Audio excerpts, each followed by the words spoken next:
Hi everyone. Hello. Right, so today it is the second half of Your sound mixer?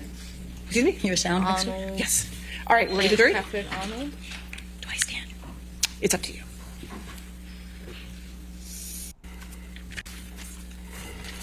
And yeah, she's on cross, so we'll see how this goes.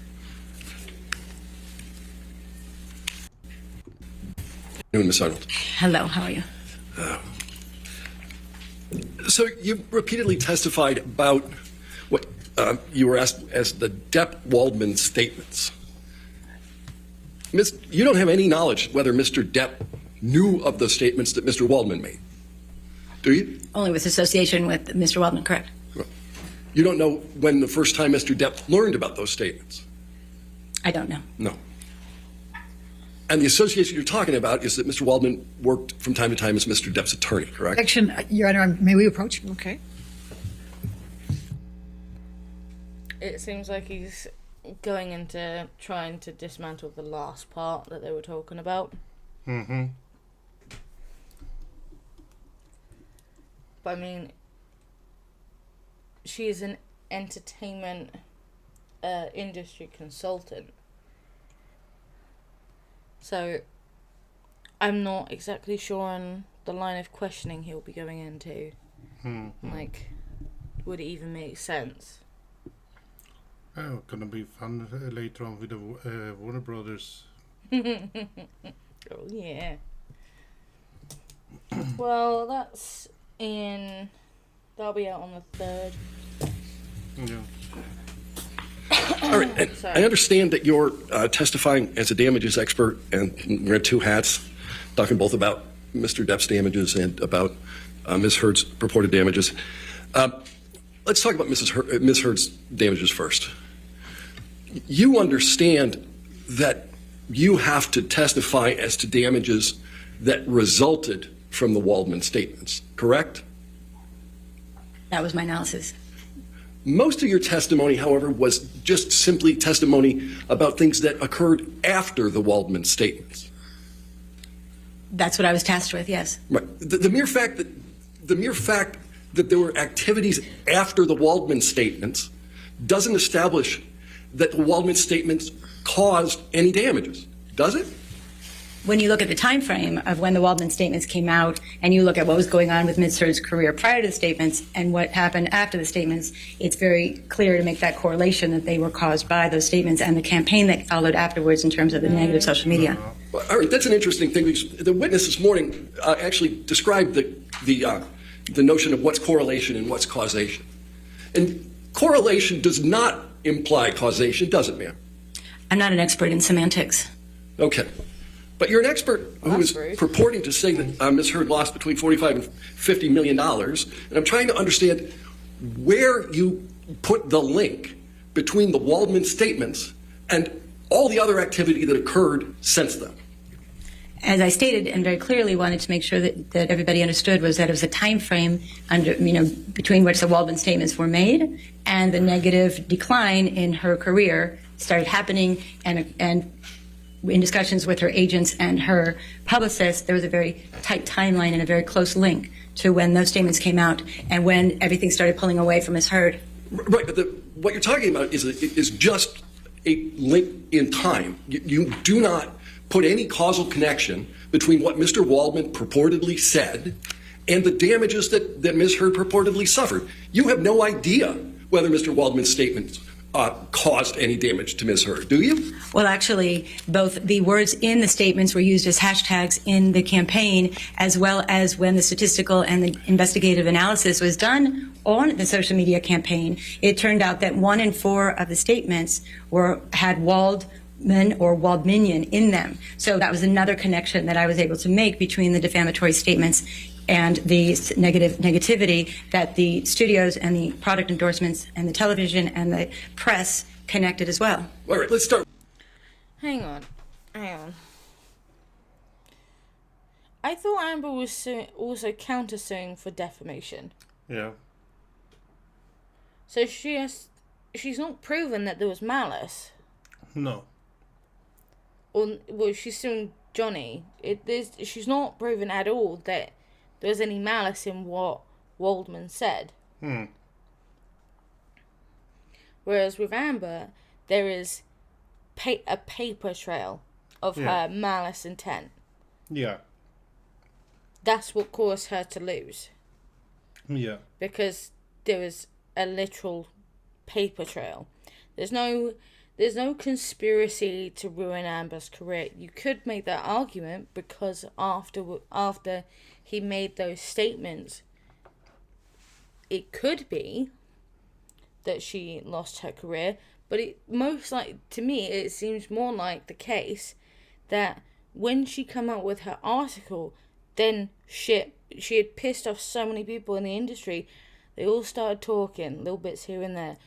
One source said, another source said, close connection, all this stuff, without actually providing names, started coming out of the woodworks because she is a pile of human trash. Yeah.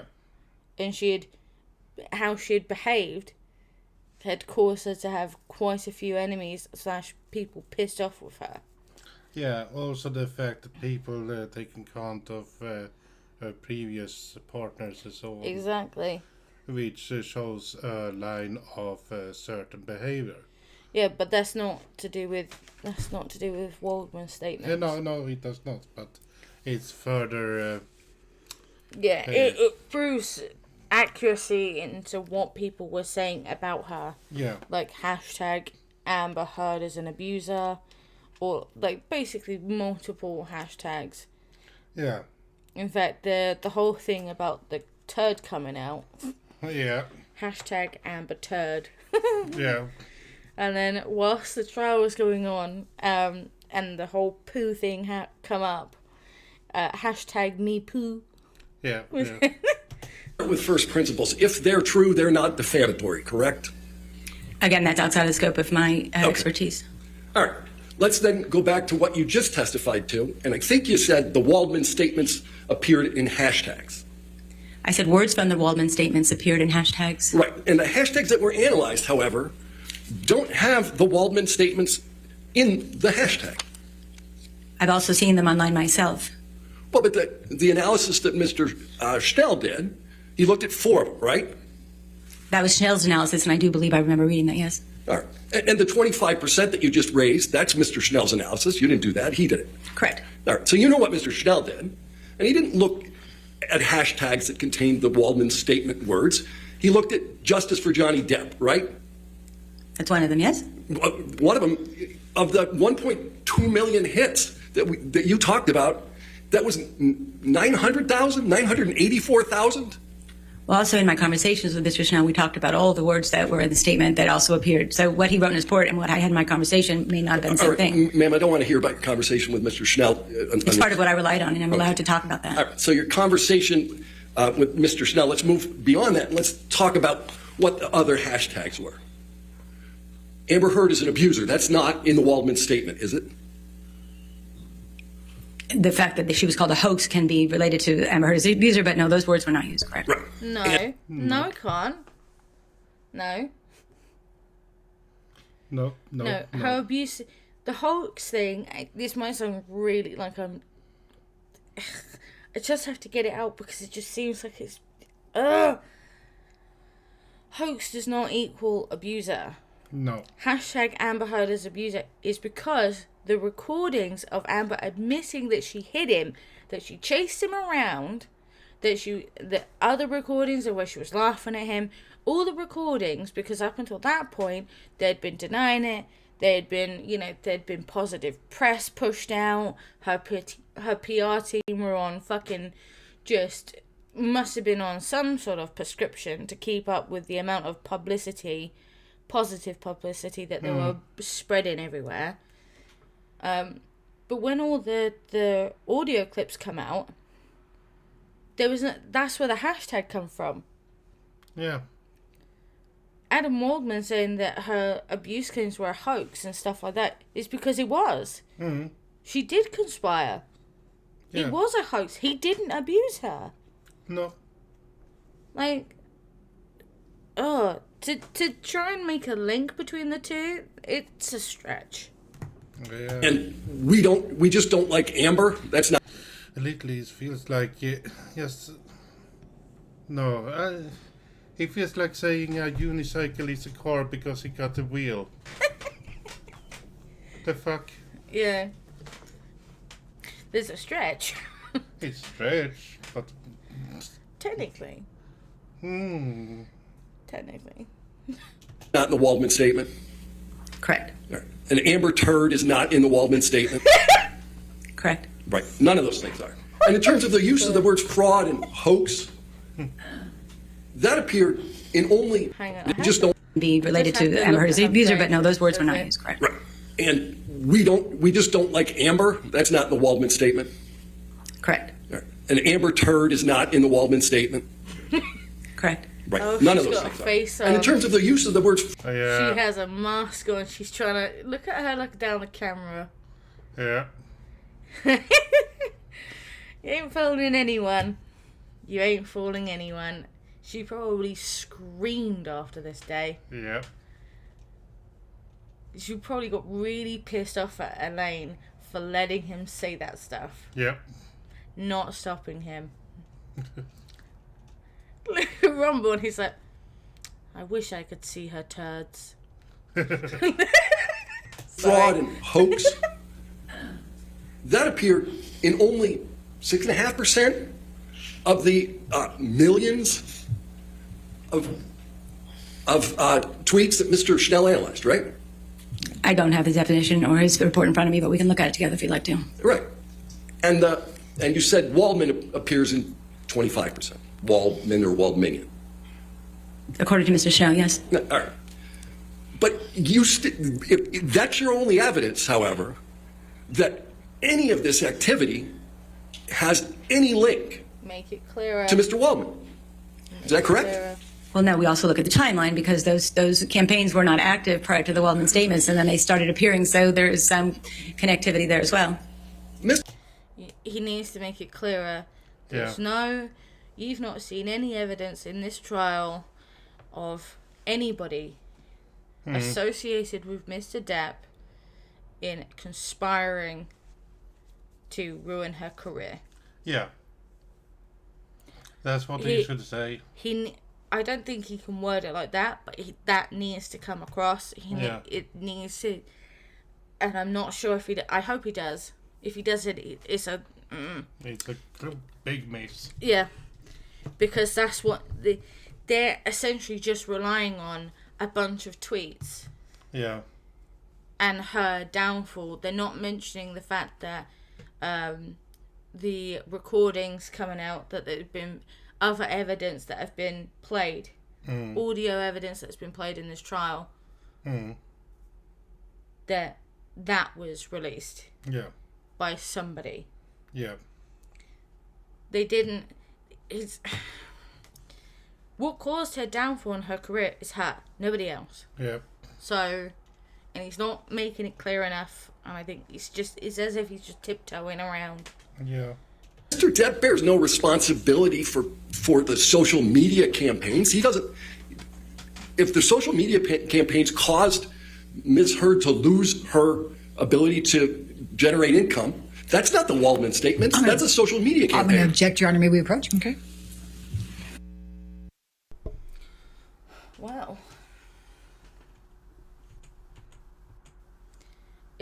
To be honest, it doesn't. He's not.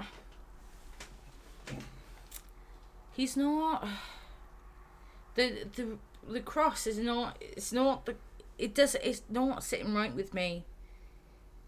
He needs to be a little bit more aggressive or the questioning it. Like you said, he needs to.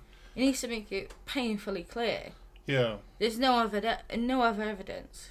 Yeah. Even though the audio clips that we've heard during this trial were out for the public to hear. Do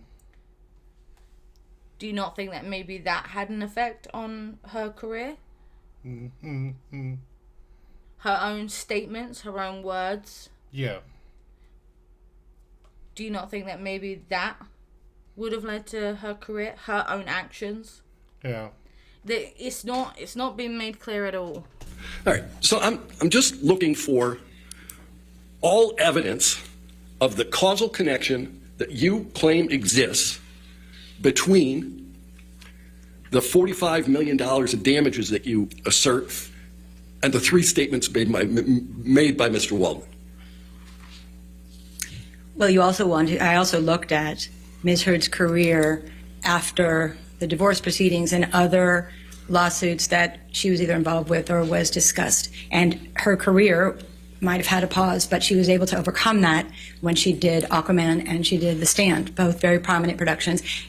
And there was no dramatic downturn in her career after any publicity. Ma'am, I don't mean to interrupt you, but do you have notes with you? No, there's dust. Oh, okay. It's just dust, and I'm just distracting myself. I guess I'm sorry. It's just nerves. It's really just that. There's just that's okay. dust. Sorry. So you looked at her career, and you looked at the way her career was moving. Right. So as I was saying, her career was moving forward, and even she had been able to overcome the negative publicity surrounding the divorce or the initial filing of the UK lawsuit and the other lawsuits, anything that she was associated. She overcame that. She did Justice League, and she did Aquaman, and she did The Stand, and she got the L'Oreal contract all after that. The only time her career slowed down and stopped was at the same time that those defamatory statements came out. But there was a lot of other activity that happened following the defamatory statements. You said every time Mr. Depp files a lawsuit, it ignites the fire around the both of them.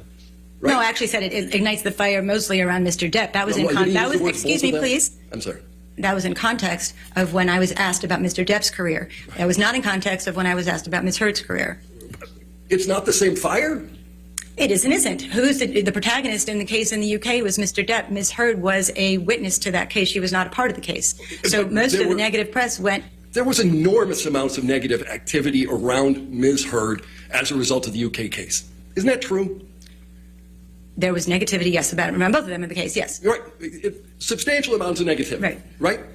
And so you can't tell me that that negativity isn't the thing that keeps or Ms. Heard from working.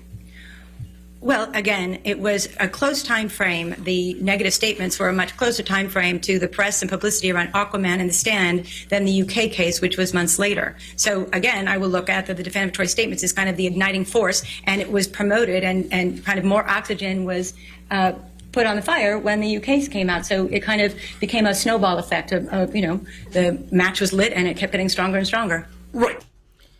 Just so people are aware, I never heard of the Adam Waldman statements.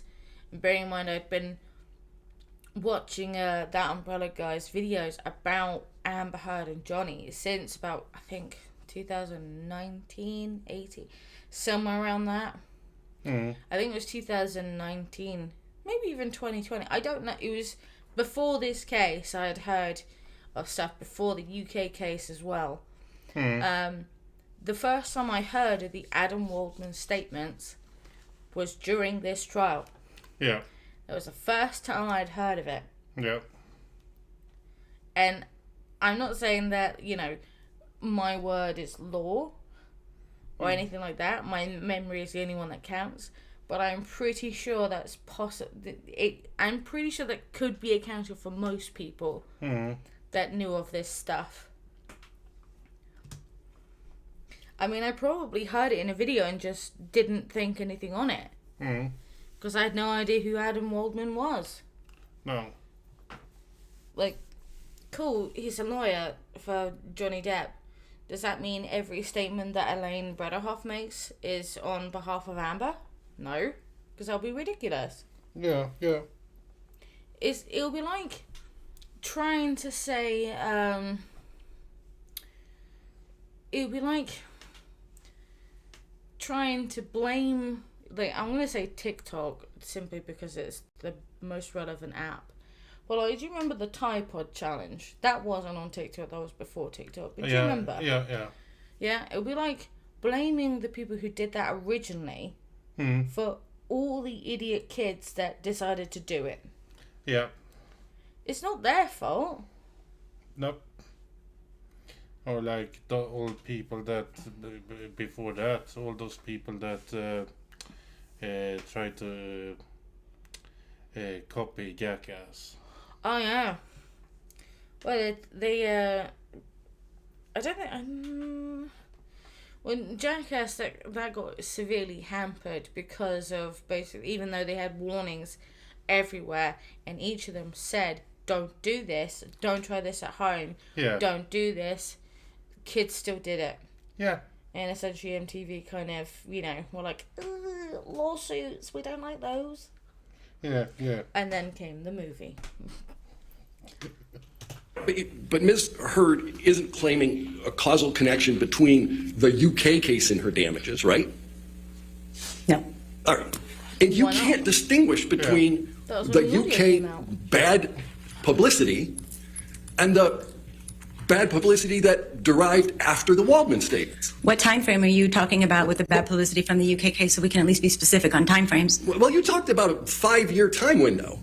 A 5-year time window from 2020 to the 2 years that we're at now, plus the 3 years moving forward, is what I talked about in terms of the time frame that it would take someone who's been under this much duress to kind of rehabilitate their career. That's when we talked about the 5 years. Right, that's when you talked about the 5 years. So you look over this 5-year window, and during the period that precedes this window, there's lots and lots of negative press about Ms. Heard, irrespective of the Waldman statements, correct? Before the Waldman statements, as I said, she was able to overcome that, and she got great jobs and was getting endorsement contracts. Right, but after the Waldman statements, there is more activity in the press, there's more social media activity, and you cannot put a causal connection between that activity and what Mr. Waldman said. It can be the instigating event, if you want me to call it that. We'll call the Waldman statements the instigating event of a torrential rain of social media tactics that has gone on for years, yeah. The instigating event, and therefore your damage analysis with some degree, I guess, of reasonable certainty is that once there's an instigating event, everything that happens thereafter is fair game for damages? Well, it's like a fire. If one tree burns and then more air or wind is added to it, then the next tree burns and the whole forest burns. But if that first fire hadn't started with the one tree, there would have been no loss of acreage. So you can look at it with that same analogy. Well, so then who is the oxygen and wind then in this case? Yeah. Because that would have been added into it. Yeah. If the fire is Adam Waldman, who added to it? Yeah. What was it? Oh. Was it maybe the audio recordings? Yeah. Her statements, how she's behaved? I don't know. Yeah. I was just say it probably was Amber. Yeah. Amber herself. I mean, it just doesn't and he's not making it clear. No, he's not stating the audio. He's not saying it. He needs to say it, because that will be the clincher. That would have made it so Johnny wasn't responsible for anything. In regards to this case. Yeah. With her ridiculous defamation statements. If he had said, I'm just hoping he does, we've got another hour. God. Trees burn one at a time, don't they, ma'am? I'm not a firefighter. I'm not going to go there with you, but obviously we know that a single match can cause thousands of acres to burn, so we can leave it at that. I think I went there with you. All right, let's do this. You decided that there were a number of persons that you described as comparable in order to determine what Ms. Heard was likely to make over time, correct? Yes. All right. Of those comparable actors and actresses, is there a single one who has had any press suggesting that they defecated in the marital bed? Sorry. I don't know.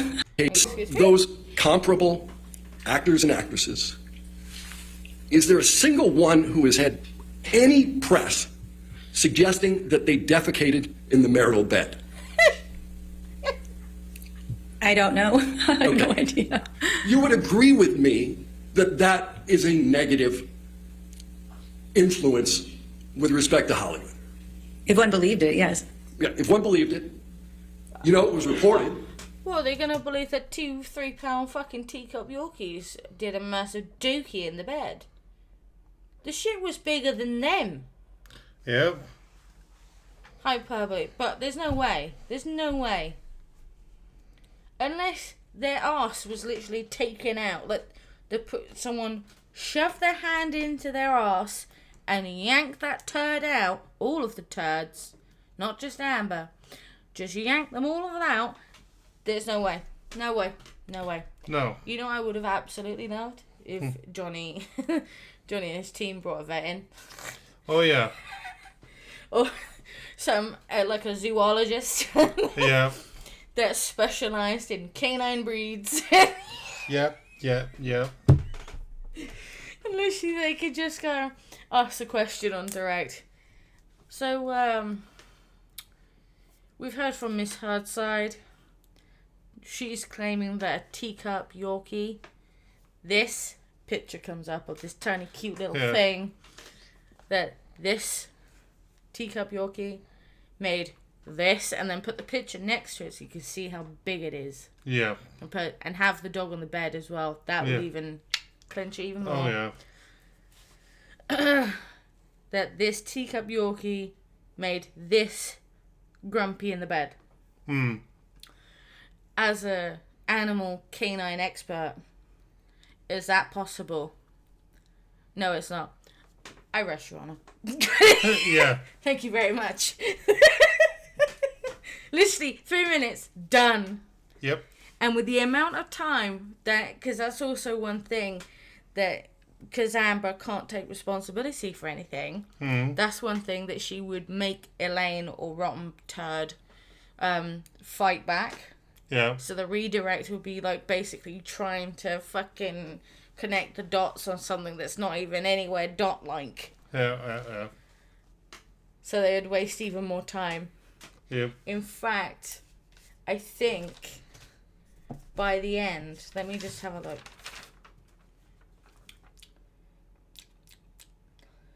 Yep. By the end, their closing statement, so essentially Johnny Depp's team had they had around about the same time, but Amber Heard's team, they spent 2 hours on one part. Yeah. On the first part. And I think it was Johnny Depp's his claim, and then Amber's counterclaim. They spent 6 minutes. Yeah. Under 6 minutes. Anyway, sorry. Yeah, it certainly has been discussed. We don't have any proof or video of anybody defecating on the bed. I certainly do not have proof video of anybody defecating in the bed. I'll give you that. That's a good thing. Yeah. No, So- but there is a picture of a But shit what you- on the bed.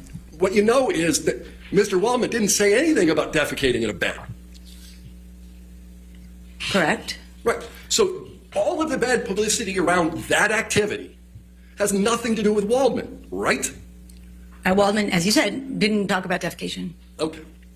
And you haven't considered how that story has adversely impacted Miss Heard's career. That story, you're going to ask me for a causal link between that poop story and her demise of her career. I can't. No, I'm not going to do that, nor can I. You couldn't do it? Can I make it? No, I can't. Right. And you can't do it with Waldman's statements either, can you?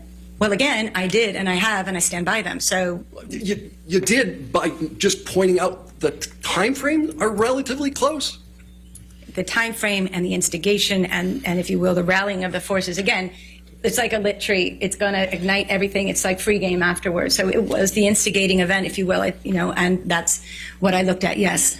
All right, so from your perspective, anything that happened after Waldman that was negative to your client is attributable to Waldman and therefore attributable to the damage analysis that you made. I was tasked with looking at that specifically, and that's what I was asked to limit it to. I was not asked to look at anything else. All right. Jason Momoa, that's one of your comparables, right? Yes. He's been prominent since 1990. Does she seriously think Amber Heard is even in the remotely same acting league as Jason Momoa? Seems like that. She thinks that Amber Heard is above Jason Momoa. That's what it seems like. Stefan, I'll take things that narcissists believe for 500, Alex. Yeah. Tell me you're a narcissist without telling me you're a narcissist. Amber Heard. I am just like Jason Momoa. It's also the fact she had to double what Johnny was going for on his defamation. Bitch, no! Oh, God, this woman. 99. It was in Baywatch in 99. Was it? Oh, didn't know. 44 episodes on Baywatch. Do you know that? You can look it up if you did. I'll go with that. Right. But you remember him on Baywatch. Actually, didn't watch Baywatch, but Right. he certainly had the physique for it, so... Stargate Atlantis. He was on that. Many episodes. Right? Did you know that? Yes. Okay. He played Conan the Barbarian. In TV or film? Film. Yeah. Okay. I don't have Mr. Momoa's resume memorized, so... No, I'm just trying to understand how you came to the conclusion they're comparable, because I'm just want to spend a few minutes talking about Mr. Momoa's career. Game of Thrones was one of the most popular things on TV for a period of 3 years, correct? Yes, he was. And he was in Game of Thrones. Yes, he was. Yep. And he's Aquaman, right? Yes, he is. Right. He's the title character in Aquaman. Yes. Yeah. And he was actually Aquaman in a movie before the Aquaman movie started. You mean know Justice League and other things like that, yeah. Batman versus Superman. Dawn of Justice. Wasn't he in that as Aquaman? I didn't see that one. Didn't see it. No. Miss Heard wasn't in that movie, was she? Not that I know of, no. No. And he was in both Justice League movies. Correct? Yeah. And he's in Aquaman 2. Yes. They used him in the second Lego movie. Right? Yes. He's one of the most heroic characters in the recent Dune blockbuster. Which happened post-Aquaman. Right. In fact, likely his character... He's not the lead, though. No. In Dune, no, he's not the lead. Did you ever read Dune? Is Amber. Pardon? So. Did you ever read Dune? I know, but I've seen the movie. Okay. Do you understand whether his character will come back from the dead in the third movie? As again, I didn't read the book, so he might. I don't know. We're just talking about that one movie. That so might be a bit of a spoiler. Oh, man. Dude. He's one of the principal leads in the new Fast and Furious franchise movie Fast X, right? I don't know that for sure, no. Okay. But that's not the career path that Ms. Heard has had. She's never been the title character in a movie. She hasn't spent years on television. She did, what, 8 TV shows? 8 single episodes of TV? Again, I don't have her resume. If you want to show it to me, we can count them together. All right. Mr. Momoa remains well-liked even though he's engaged in a recent divorce from another actor. That's correct, right? I don't know. I don't follow his fan base. You don't follow Jason Momoa, but you use him as a comparable to come up with a $45 million I said I don't follow deal? his fan base. I understand him as a prominent actor in the business, but I don't follow his fan base. What's his fan base got anything to do with what? She used him as a comparison. Yeah. It's like if she were to compare apples to oranges but have never tried an orange. Yeah. Like, what? Ugh!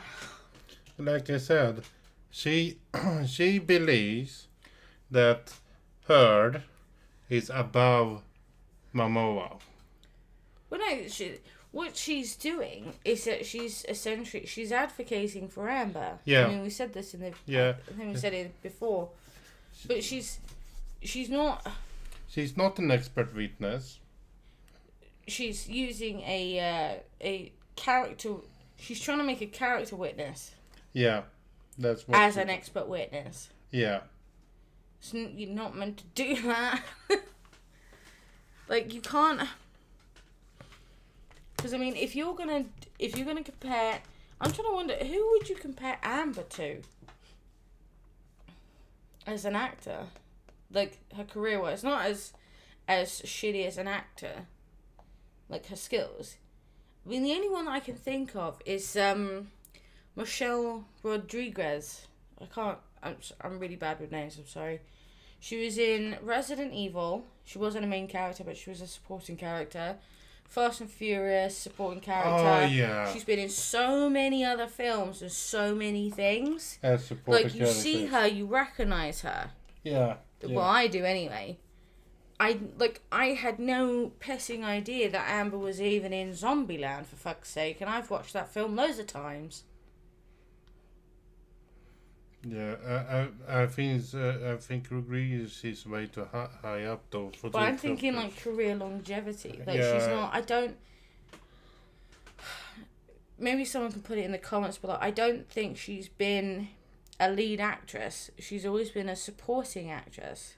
Yeah, supporting or background. No, I don't think she has. I think she's always been a supporting actress.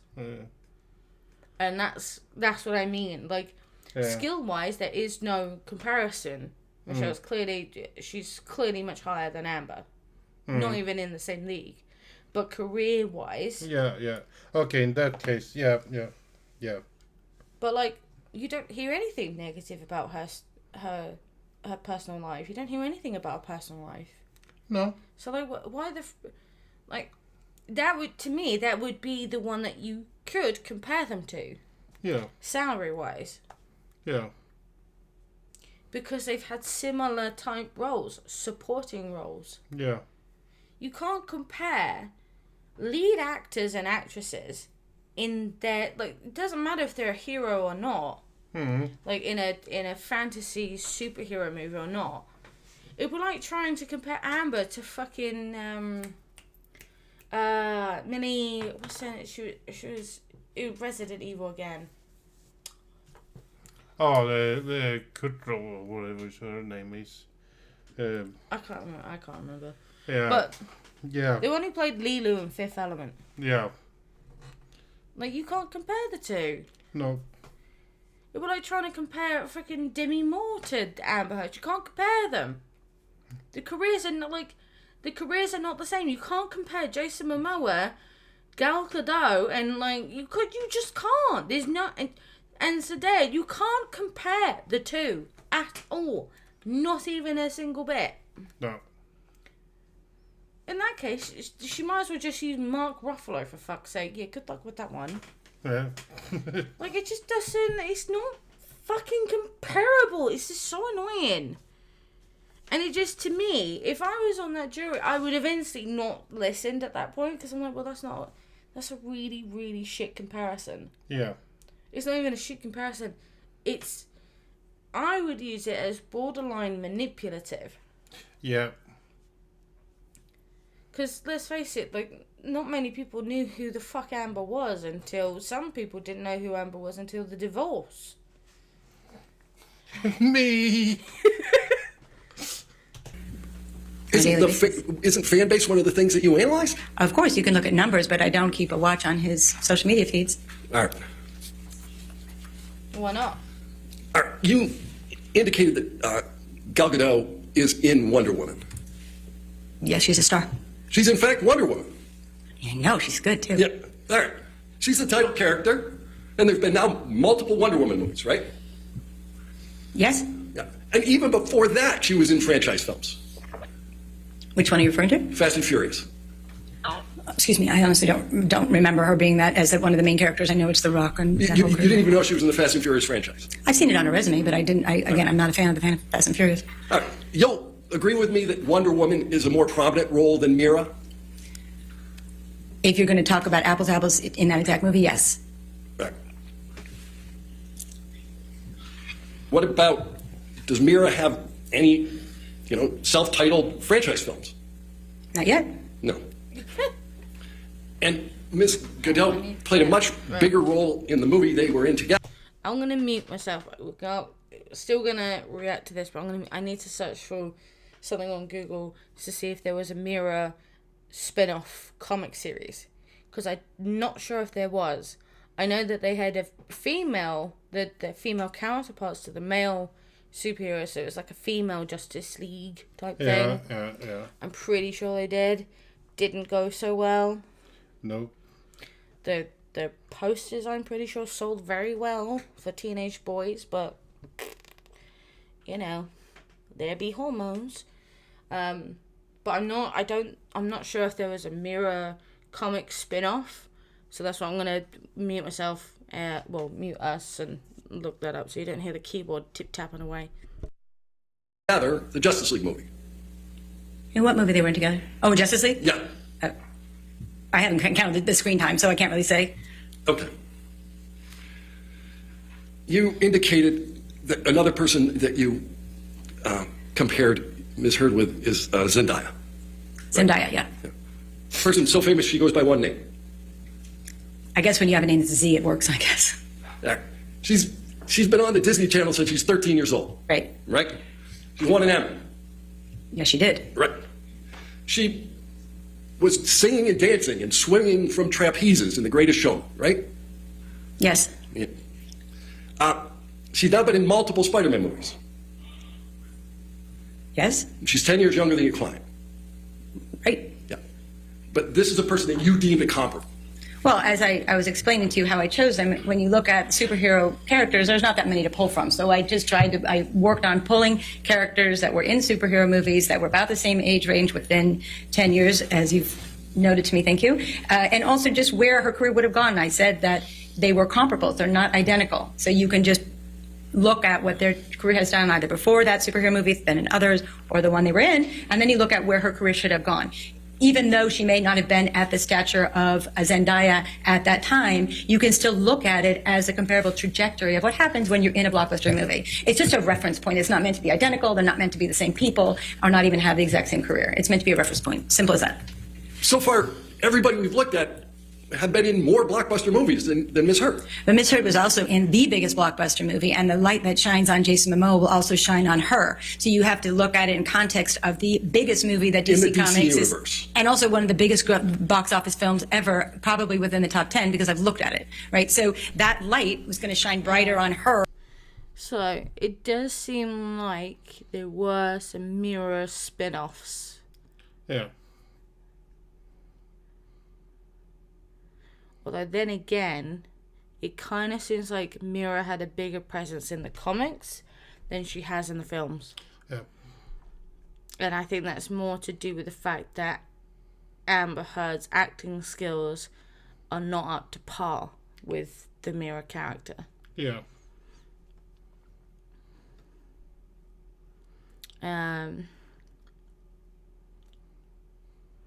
So, yeah, it was Return of the Queen. I'm literally just looking on Wikipedia.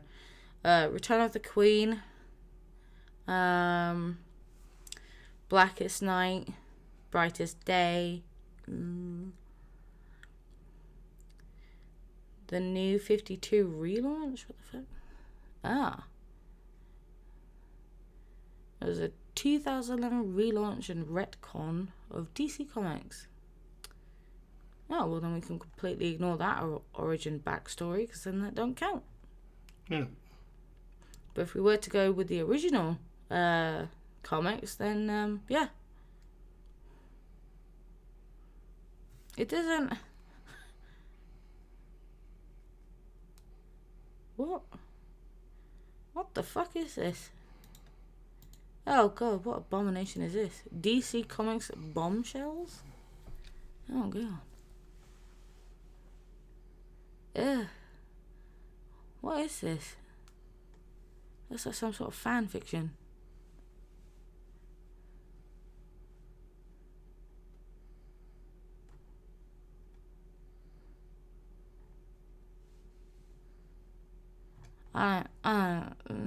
Me.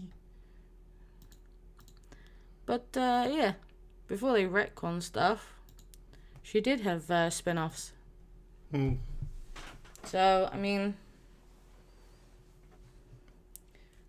technically, if I was part of, DC, if I was part of Warner Brothers DC branch, I would sue the living bejeebers out of this woman right here. Oh, yeah. Because think of how much they would have earned if Amber wasn't Mirror. In fact, her negative behaviour, her bad press, caused them to fuck up an entire franchise. Yeah. her than someone who wasn't in that movie. And again, it would have just helped her in her career move forward, not stalled it and her world be silent afterwards. For the jury to accept your damage analysis, they would have to agree with you that Ms. Heard was on the precipice of a meteoric rise. That's the word you used, right? Actually, no, I didn't. I did use meteoric with someone like, let's say, Gal Gadot or Zendaya, but I actually gave you a range and gave the jury a range that they weren't all going to have a meteoric rise. Some of them would be smaller, right? And so what the numbers that I gave you do not represent a meteoric rise. A meteoric rise is when Jason Momoa goes from, I don't know, 4 million, 5 million to a $50 million payday. That's a meteoric shift in our business.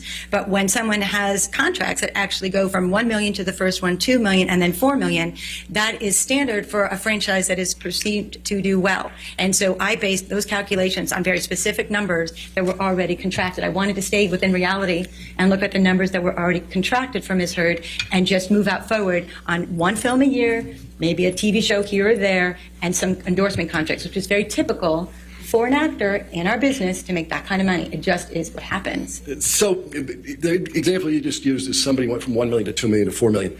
Your client has never had a contract that exceeds $2 million, correct? Incorrect. All right. In the Aquaman Justice, it's actually the Justice League contract because they're associated. So Justice League, Aquaman 2 was paid $1 million. Then in Aquaman 2, it was written that she was going to earn $2 million. And if there's another one, it was written in the terms that she would get $4 million. So it actually was a contract that Ms. Heard signed with the studio. Right, but the movie hasn't been made. Aquaman 2 hasn't even come out yet, so the third one is still on deck, as they say. Yeah. Okay. Let's put it differently. Your client's never been paid $2 million for a movie she appeared in. She was paid $2 million for Aquaman. Right. Aquaman 2. And she's never been paid $4 million. She was contracted to be paid, and when the movie goes, that's what she will be paid. So that's what I said. She was If on she's the in the movie. Right, but if Aquaman 2 does even nearly as well as Aquaman 1, there's going to most likely be a third one. So we can look at that as a precedent that was set in writing, actually. If a movie makes $795 million, you think there's likely to be a next one? If it was the first or the second one, but if it's the fifth in the series, I assume that you're referring to Pirates 5. It performed well at the box office, yes, but certainly not in comparison to some of the other ones. And that's what a studio like Disney will look at to say, has that franchise had its run? Or do we need to change it? A studio like Disney wants to walk away from an $800 million payday? Well, an $800 million payday has to be put into context to the budget that it costs to get that movie and then the marketing thereafter. And with the increasing costs in not only Mr. Depp's fee or any of the, and plus the other actors' fees, plus general production costs that are getting more expensive, then you put in the marketing costs, which are sometimes 1, 2, or 3 times the budget of the film. A film like that, a studio can spend $600-800 million just making and marketing the film. So $795 million is a lot of money. And it seems like a really good box office, but you have to put into perspective of what's spent on production, marketing, and the overhead costs that the studio takes. So you have, again, it's all in context of what the budget of the film and the marketing of the film is. All right, let's put some more things in context. Ana de Armas. That's another one you used. Yes. All right. She, most recently, I guess, in Deep Water with Ben Affleck. I don't, again, I know some of the movies that she's been in. I don't remember about Deep Water. I don't even know if that's out yet. Okay. To be honest. She was in the last James Bond movie. Yes, she was. Yeah. They were talking about making her the next female Bond, right? Right after her big Stars Born moment, yeah, she's gotten a lot more big roles, which is what we had hoped from Ms. Heard. Yeah. And you said that a breakout role was Blade Runner? She keeps saying we. Why we? Are you Amber's entertainment industry consultant? Yeah. Are you her consultant? Do you work for her? Because surely there'll be a conflict of interest. I'm very uncomfortable with her constantly saying we, our, my client. She even said my client at one point. Yeah. It's making me extremely annoyed at the whole thing. Yeah. So she's not an expert witness. Well, she's a character witness disguised as an expert witness. Yeah. But, like, his questions they've been shit. Yeah, unfortunately. This is one of the worst ones so far. I'm hoping we've got, like, we got quite a while. Yeah, he has her on cross for quite a while. I'm hoping they get better. I severely doubt it. Yeah, he seems to not get to the point. It's not even that. To the right point, so to say. Well, it's not even that. He's constantly giving her like little wins Yeah. on stuff. Like, it's just not.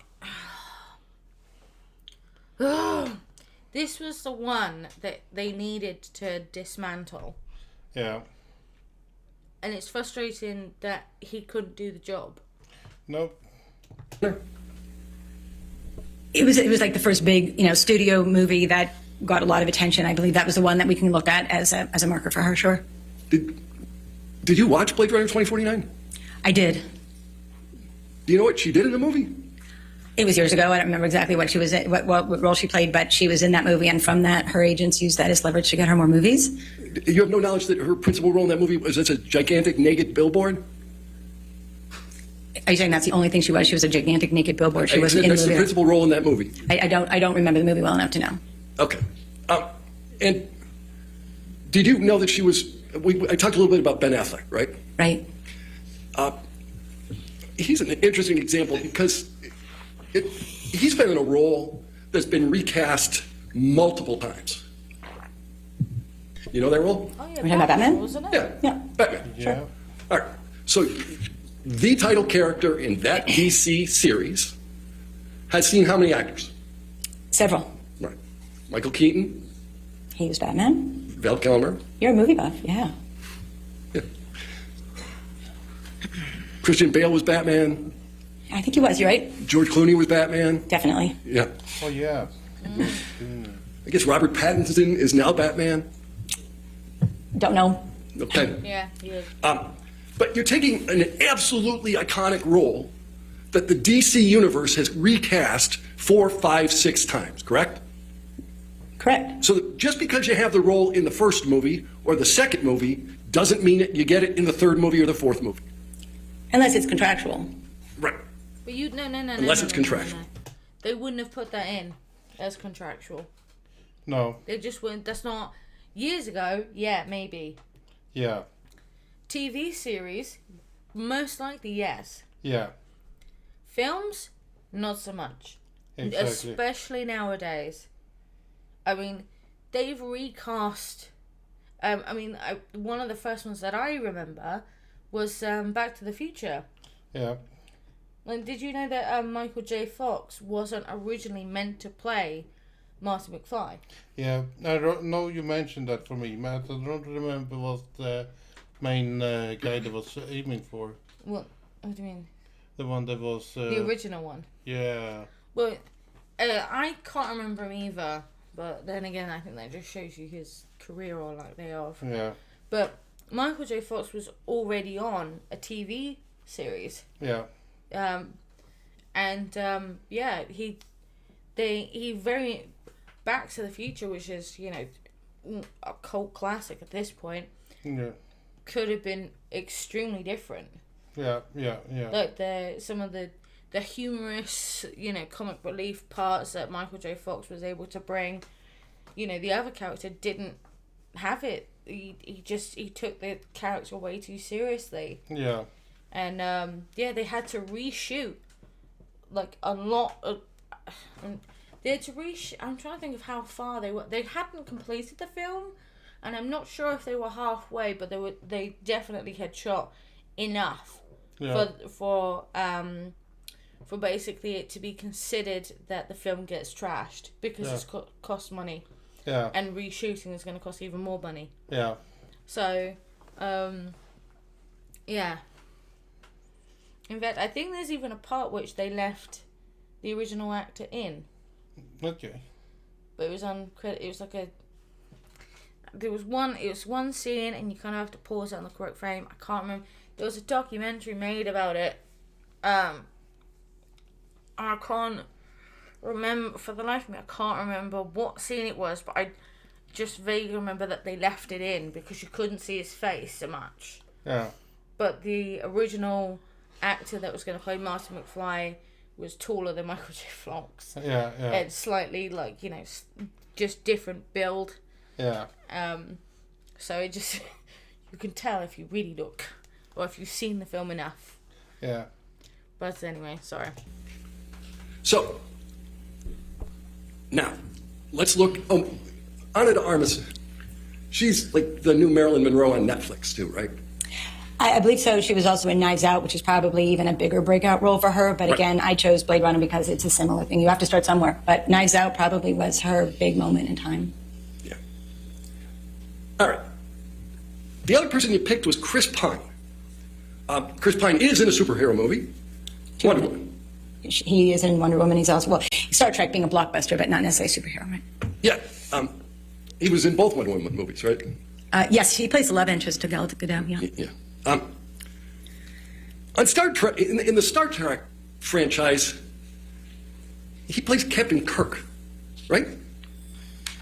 I don't remember exact role that he played. I didn't see it in the movie. I just know from his resume, to be honest. Do you know who Captain Kirk is? Yes, I do. Right. Well, but you didn't know that Chris Pine is Captain Kirk in Star Trek? I hate to say I'm not a Star Trek fan. Okay. But you used Mr. Pine as an example, irrespective of the fact you didn't even know he starred in this franchise film? I didn't know that he starred. That's why I use it. Again, in fact, he was the most prominent person. We can go over this a couple more times, and I'm happy to do so. All I wanted to do was look at, from a small pool of people that have been in huge franchise movies or superhero movies, and give you a sense of what the range is or what someone's trajectory can be. Again, they are not apples and apples. They're not both green apples or both red apples. I just was looking at a range. It's what we do. It's what we do in the industry. It's what you do to kind of get a sense of how much you're going to pay an actor, what they're worth in the foreign markets and the domestic markets. My question was, did you know whether he was in Star Trek? Yes, and you were asking me why I chose him, which is what this conversation is about. And again, I chose him because he was part of Star Trek and Wonder Woman, but mostly because he was in Wonder Woman. And I don't know the exact time frame of which came first, but the fact that he's in both of them is consistent with what actors of this ilk tend to do once they're in a movie like this. But you talk about breakout roles, but you don't know which was his breakout role. Chris Pine's been an actor. He's been a well-liked actor. He was in both Star Trek and in Wonder Woman. And Did a Star movie Trek, with Denzel Washington? Pardon? Did a movie with Denzel Washington? He's had a good career. Yeah, great career. Yeah. Much longer career than Ms. Hurt, right? She was on the precipice of a great career. Yeah, she hasn't had the chance to negotiate for that yet or be in those movies yet, so we don't know yet. We're getting back to precipice. Didn't you just deny precipice a few minutes ago? I thought your testimony was she was on the precipice of meteoric rise. You said, I guess. I didn't say meteoric. I said consistent. I don't know. She could have a meteoric rise, but I was talking about consistent with Ms. Hurd. All right. So of the actors you selected, two of them are the title characters in their DC movies. One is Aquaman. Who's the other title character? Gal Gadot. Wonder Woman, right. She's Wonder Woman. And you mean Jason Momoa? Sure. Yeah. So you had two title characters. You got James Kirk, and those are the people that you thought were most representative of Ms. Hurd. Again, there are not that many in the pool to pick from. I'm not going to put comparable actors that haven't been in either large, what we call tentpole movies, or franchise movies, or superhero movies. So I wanted to work within those parameters, and that's what I did. So those are the actors I chose, yes. And to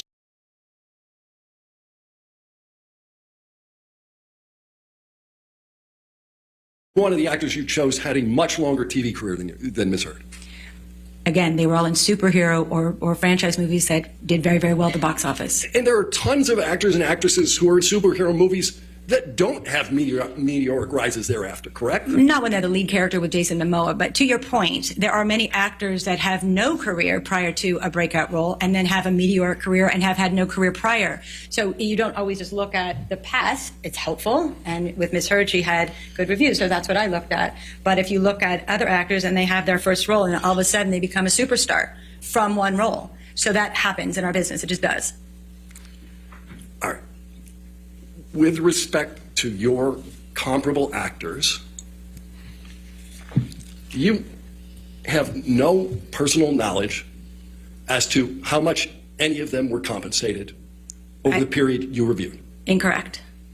You have personal knowledge as to who? Jason Momoa. And you derive that personal knowledge from talking to somebody? Yes. He didn't tell you? His agent did. Okay. So what you will rely on what Mr. Momoa's agent told you, but you have you didn't see the contract. No, his agent is at William Morris as well, so they told me that. Right. And you've never seen anybody else's contracts as to what they were making. No, but in 25 years of being in this business, I understand the basis of which actors are paid when they're in blockbuster films and then they're in large budgeted studio films. So it's not a leap to kind of understand where the actor's making. And again, I really didn't want to try to be speculative in my analysis. I wanted to work with the numbers that Amber had contracted for already and just take it from there and said if she had done one movie a year and one series and done product endorsement, that's how I got to the number. So I wasn't looking to take her on a meteoric rise. I wasn't looking to give her the same career as Jason Momoa. I took her numbers that her agents had actually negotiated and worked from there. When you say you weren't trying to give her the same career as Jason Momoa, the TV program that she most recently did, The Stand, she made $200,000 an episode. That's what you testified to. Correct. And in your damage analysis, you give her $1 million an episode had the Waldman statements not occurred. And you do it only because you believe Mr. Momoa has gotten that in something that he's in. Right. So you are giving her the same career as Jason Momoa. Well, again, with someone like Ms. Heard, who was in a blockbuster film with a team at William Morris, in my discussions with William Morris, that's what they were looking to negotiate for her on other projects. So I got some of that information from her management team directly. So her agents were looking to get her as much money as possible? I think that's the job of an agent. They usually try to get the most money as possible. Your testimony is they were looking to get the money for her, but you need somebody willing to pay on the other side of that deal, don't you? Right, but agents are working with people in the industry and have a pulse on have a finger on a pulse of what's going on, so they know who's marketable and what the price is. The problem that I'm having with his line of questioning, again, he needs to specify. Essentially, there was no contract or signed pay or deal, possible deal. There was no endorsements in the works that literally just needed to be signed by both parties.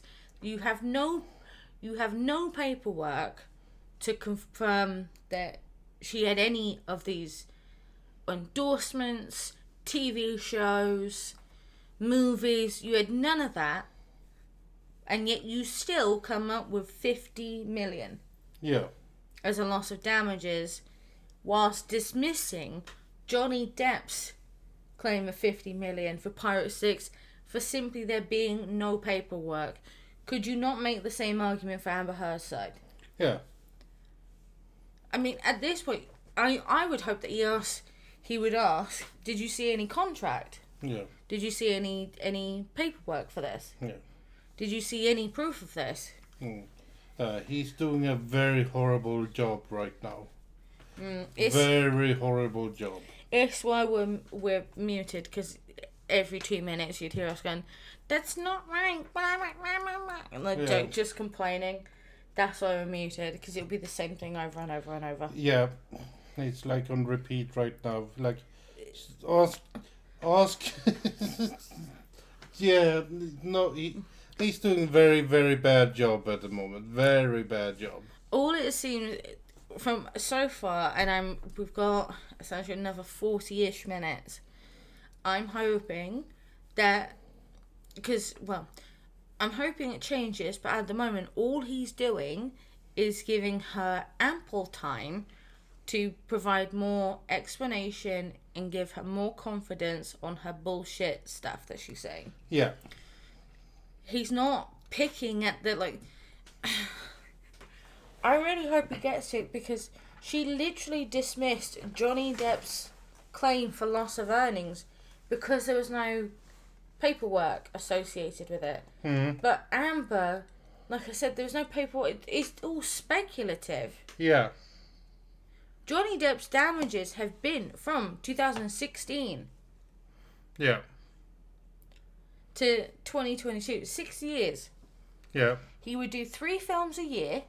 Hmm. So let's just put it that he did 2 films a year. Just 2 films. And maybe one endorsement, right? Yeah. Let's say he got paid 10 million a film. That's not what he would have been paid, though. He would have been paid substantially more. Yeah. Well, let's just say 10 million. In fact, 5 million. Let's give it 5 million, closer to Amber's bullshit claim that she thinks she's worth per film. Yeah. 2 films a year, 1 endorsement. We'll put the endorsement at 1 million, right? Over 6 years. Hmm. That's over $66 million. Yeah. At least. And he has been known, except for a couple of times when he's been on tour with his band, but he normally takes so the calendar year split up into 4. Yeah. He's known to have one part of the year off, and then do 3 films within the other parts of the year. Yeah. So and he gets paid substantially more than $5 million. Yeah. His damages are closer to $100 million. Yeah. Plus. And that's just from her bullshit. That's just from the divorce. From the op-ed. So you have to just minus 2 years. Then 40 million, 50 million. That's if it's 5 million per film, 2 films a year and 1 endorsement at $1 million. Everyone knows it would have been substantially more. Yeah. So if you want to go into hypotheticals, let's go into hypotheticals. Yeah. Like, why is he not doing that? Why is he not saying, well, Johnny Depp's history, he was doing 3 films a year. Granted, if he were to do 2 films a year, and he was getting paid X amount, if he was to be marketed at, like I don't know why he's not doing that. And saying, so how can you dismiss Johnny Depp's claim for there not being a script, but prop up Amber's claim of 100 million? 100? 1, 2 zeros. There's no point in there. Nope. Million. The audacity. He's doing extremely bad right now. He's more of a support to Amber right now on his cross. I think I want to give him an out because he has been extremely good, extremely well prepared, and he seems well prepared for this one, but it seems like he can't, because they're not Elaine, they're not going to put what if any in front of every single fucking sentence as if that's going to negate leading, hearsay, lack of foundation and all other stuff, right? Yeah. So it's trying to ask the question that he needs her to answer, or that he wants an answer to, without it causing leading, hearsay, lack of foundation, beyond scope of cross, and that's difficult. Yeah. But it's just, there are ways to doing it, and he's not doing it, and it's just, it makes me disappointed. It's as if he left his assassin knives at home and accidentally brought fucking butter knives instead. Yeah. That all the streamers are paying these days. You haven't seen a single one of the endorsement contracts that you referenced, other than Ms. Heard's? No, other than, again, what I was talking to William Morris in terms of the pricing that they are aware of, not only for their own clients, but what's out in the marketplace, and it's pretty consistent. And I've also worked with other actors on other cases that have gotten similar contracts, so I'm familiar with the rates of endorsement contracts. You haven't made any reference to the actual earnings of any of these actors.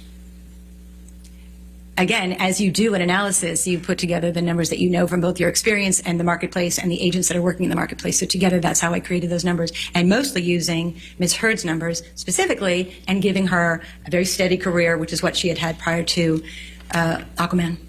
Yeah, and you don't have the prior earnings of any of the actors you looked at other than Ms. Heard's. No, I don't have all the contracts now. You don't have any of that information? I'm sorry? You don't have any of that information? No. Okay. In fact, that information, I guess aside from Mr. Momoa's, is confidential, right? Usually it is, yes. Yeah. And the only reason you know anything about Mr. Momoa is that Ms. Heard shares an agent? Or an Right, agency? but I've also been in the industry for many years, and I know what actors get paid. I talk about budgets constantly, so it's not a secret within the industry the amount that actors in those types of movies are paid very, very well. You're not currently working as an agent for anyone, are you? No. All right.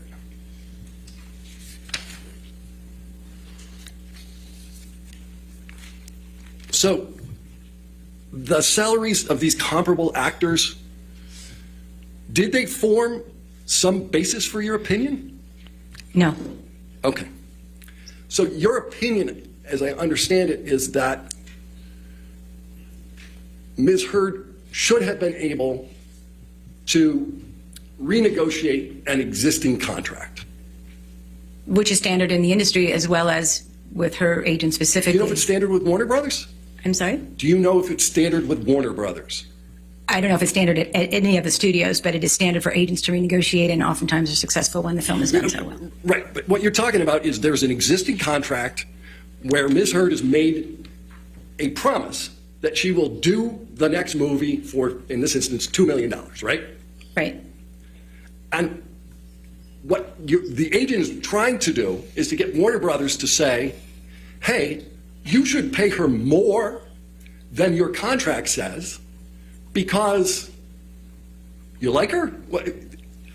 Well, as Ms. Kovacevic said, also, it's standard in the industry. As again, I've been in the industry, I've worked with agents, and I've worked with lots of lawyers, and we have conversations about what is an actor getting, or what can they do, or what are they going to do the next time. So again, it's a standard in practice in the industry, especially when a film is as successful as Aquaman, that the agents will go back and renegotiate. In fact, that was conversation. Isn't the standard practice is that they would try to renegotiate, but it's up to the studio?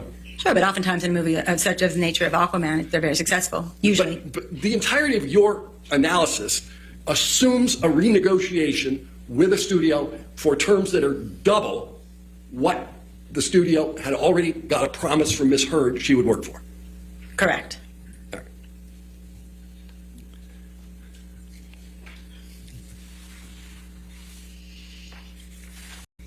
Walter Hamada. Have you talked to Walter Hamada? Have I spoken to him? No. Do you know who he is? Yes. Who is he? He's a senior executive at Warner Brothers, or yeah, I think he still is there, but certainly at the time of the renegotiation, he was a senior executive. And do you know whether he's the president of DC-based film productions? I think that's exactly his title, yeah. Yeah. Who's in a better position to determine whether Warner Brothers would renegotiate, you or Mr. Hamada? Again, I based this on the agents that were talking to Warner Brothers about Mr. Momoa, and they were wanting to talk to them about Ms. Heard as well. Okay, so I base my information on them. So the connection should be Mr. Hamada or the agents, not Mr. Hamada and me. All right. Who's in a better position to know whether Warner Brothers would renegotiate? Objection, Your Honor, calls for speculation. Just asking. I'll sustain the objection. Next question.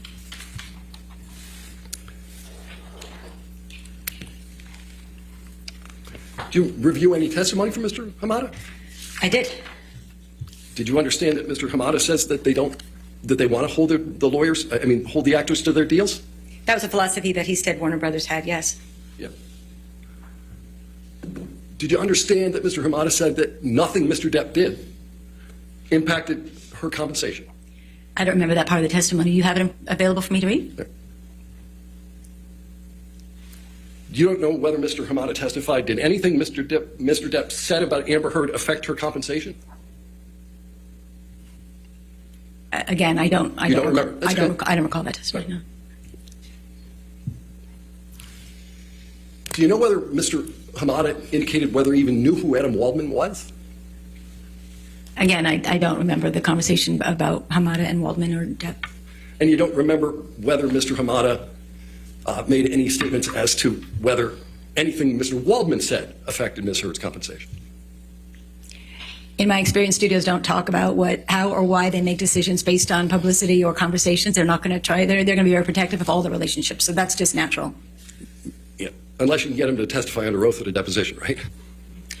Well, even so, they're not going to say anything negative. They may bypass it by being positive, but they're not going to do anything that could potentially damage a relationship that may change or be worthwhile in the future. So that's just what a studio person does. Mr. Hamada is in the best position to determine whether there were chemistry issues with Ms. Heard. Objection, Your Honor, calls for speculation. He's the president of the company. Overruled.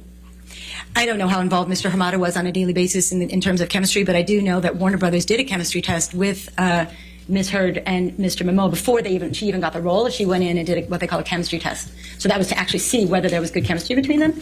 And evidently there was good chemistry because she was then hired to be the romantic interest. So whatever Mr. Hamada said during his deposition, I look at what actually happened in real life, which is she got the chemistry test and then she got the job. Yeah, let's look what happened in real life. She went in before and took the test. Then she made a movie. then there was an existing movie under which Warner Brothers could then decide whether there was chemistry, right?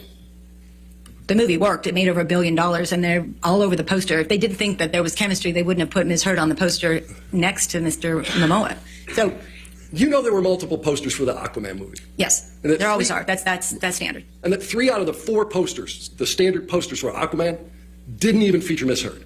Right. So when you make a poster at the studio, it's normal to have 3 or 4 variations because you want to appeal to different people's perspectives. So you want the romantic poster, you want the action poster, you want the superhero poster. So it's normal for them to have many posters, but the romantic poster was of Ms. Heard and Mr. Momoa. Right. And everyone, and all the others are just of Mr. Momoa. Like we talked about, it's Aquaman, but she was prominent in the ones that that Warner Bros. Wanted to appeal to women and to the romantic interest of the consumer. Right.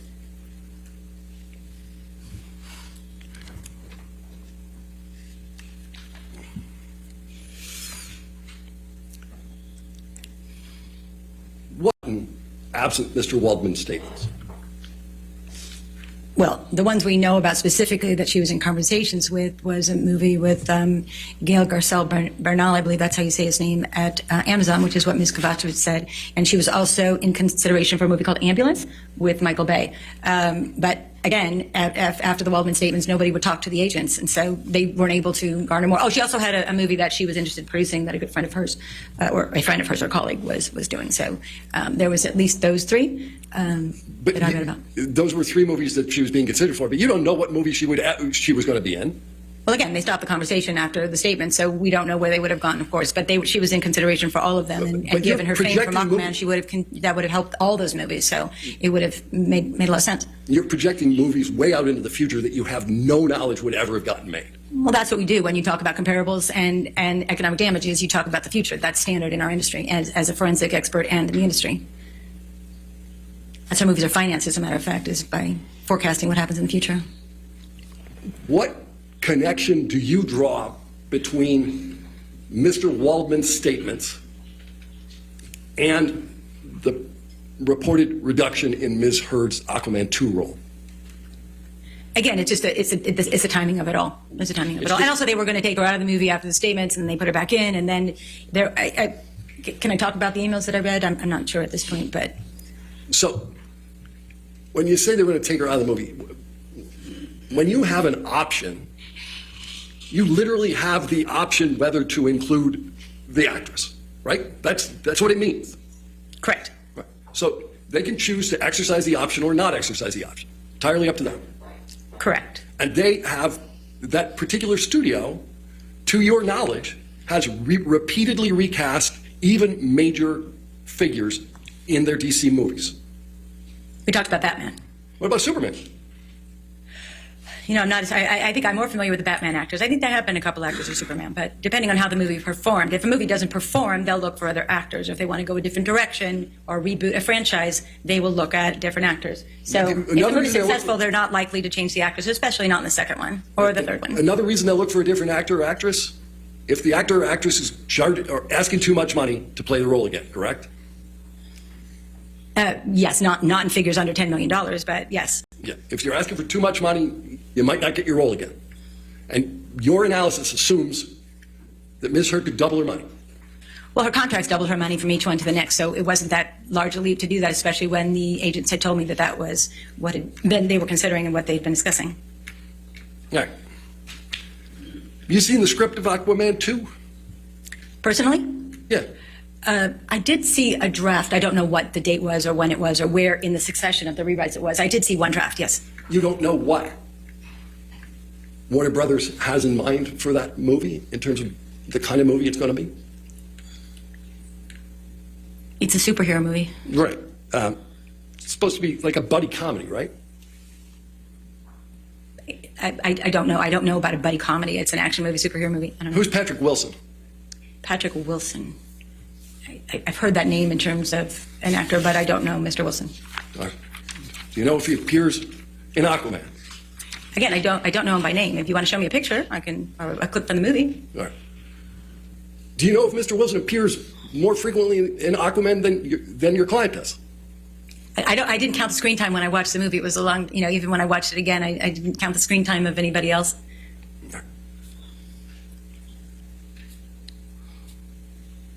Did you read the testimony of Mr. Hamada? We discussed that, yes. You disregarded all of it in your analysis as to her ability to renegotiate, correct? Well, I remember the part where Mr. Hamada said that from time to time they will break their philosophy and renegotiate. It's what they did with Jason Momoa and with Gal Gadot. So, you know, it coincides with what we know in the industry, which is it can be done. It's what they did with the two title characters in the DC universe. Again, I've worked in the business for a long time, and I've seen a lot of actors renegotiate their careers. I'm sorry, not their careers, renegotiate their fees. It's common practice. And it's certainly what the agent will think about first when a movie makes $1 billion+ dollars. Right. Again, focused on the agent, but it's the studio that pays the bills. Yes. Right. All right.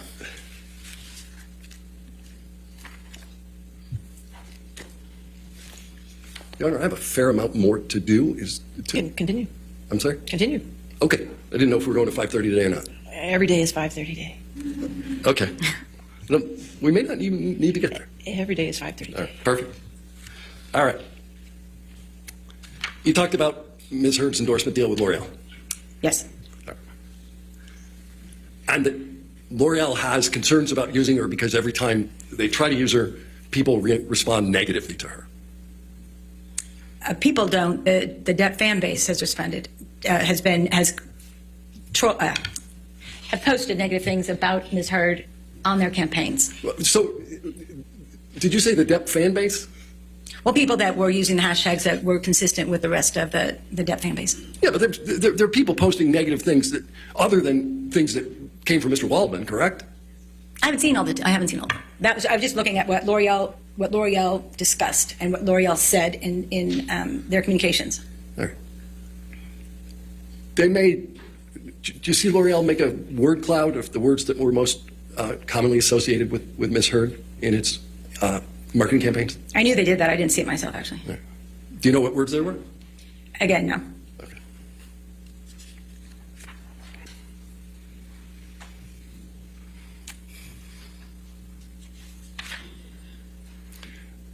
You didn't talk much about this, but in order to get to the damage analysis that you got, the $45 million, I think at least initially you suggested that Ms. Heard would have a role producing and starring in a movie, and that she would make $12 million. I've talked about that, but in the latest calculation, that was really less what I considered and more about what films and TV and endorsement deals that which she would do. The producing was something that she had wanted to do, and again, Mr. Momoa got that, so that's where the agents were discussing those figures with me. The last movie that she has a production credit for is in 2013, right? Again, I haven't memorized her resume. It was a movie called Syrup. Did you ever hear of it? No. Aside from having probably seen it on her IMDb. Yeah. And Soon the Darkness, that's her other production credit, right? If you say so. If you're reading it off of her resume, I will believe you, yes. 2010? Okay. 12 years ago. But you, at least at some point in this analysis, were of the mind that she would recover $12 million with a producing role and a starring role in a movie? Because that's what Mr. Momoa got. Again, the agents were just saying that those are the kinds of numbers they were looking at to help her as she moved forward in her producing career. Right. Those are the kind of the numbers the agents would like her to get. Right, but again, I didn't use that in the final analysis of my $45 million, so it was just a discussion point because that's what the agents wanted me to consider. All right. All right. You have testified that the breakout role for Ms. Heard was Aquaman, right? I didn't say the breakout role, but I used it as this, a movie that it was a superhero kind of super box office success. I think that, some of her other critically acclaimed movies probably helped her break into that role, which would have been The Danish Girl, and then her work in Justice League, which was a natural progression to getting to star in Aquaman. All right. But I used breakout, perhaps you didn't, but this is a movie that springboards her to the kind of money that you are suggesting she should earn. It should have, yes. Yeah. And other than Aquaman, which was released in 2018, how many movies has she booked? Well, she booked Aquaman 2. Right. and she did The Stand, which was a significant television show.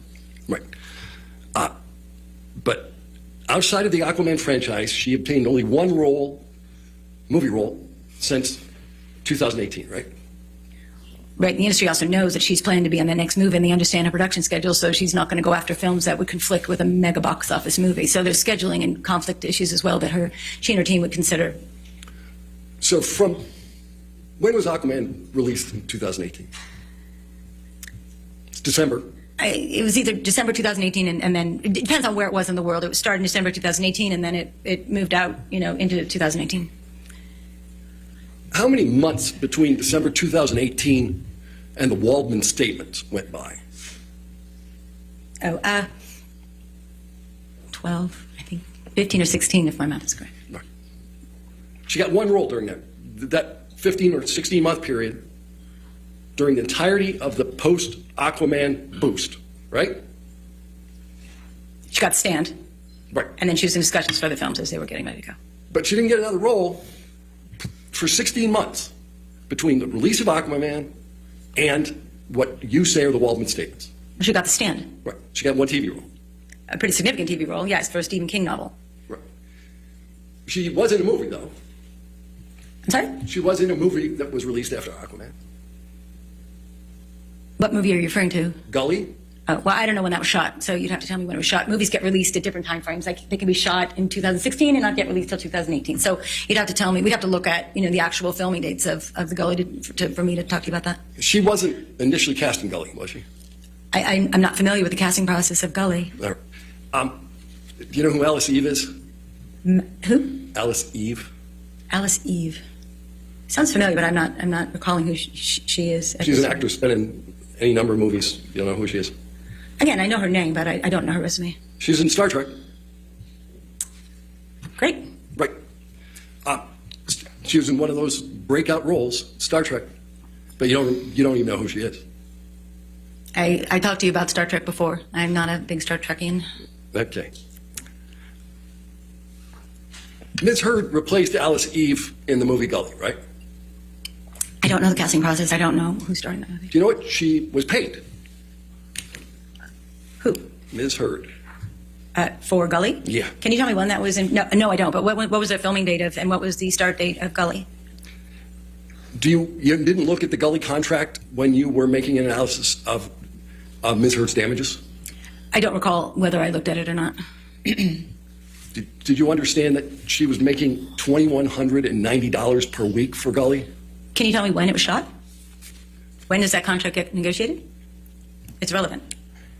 The contract is negotiated prior to the release of Aquaman. Okay. So she signs this contract for $2,190. Is there do you know what the Screen Actors Guild low budget agreement minimum scale is? It changes from year to year. It depends on what year and what the size of the budget. There's actually 3 or 4 different scale, benchmarks. So when there's a low budget, it can be a micro budget. It can be a minimum budget. At low budget, there's like 4 or 5 different scales that they use when it gets to anything other than a studio film. Yeah. And oftentimes actors do passion projects, and that has nothing to do with, or something that they really love to do, or they think that would be good for the career. It doesn't have anything to do with the fee made on the film. All right.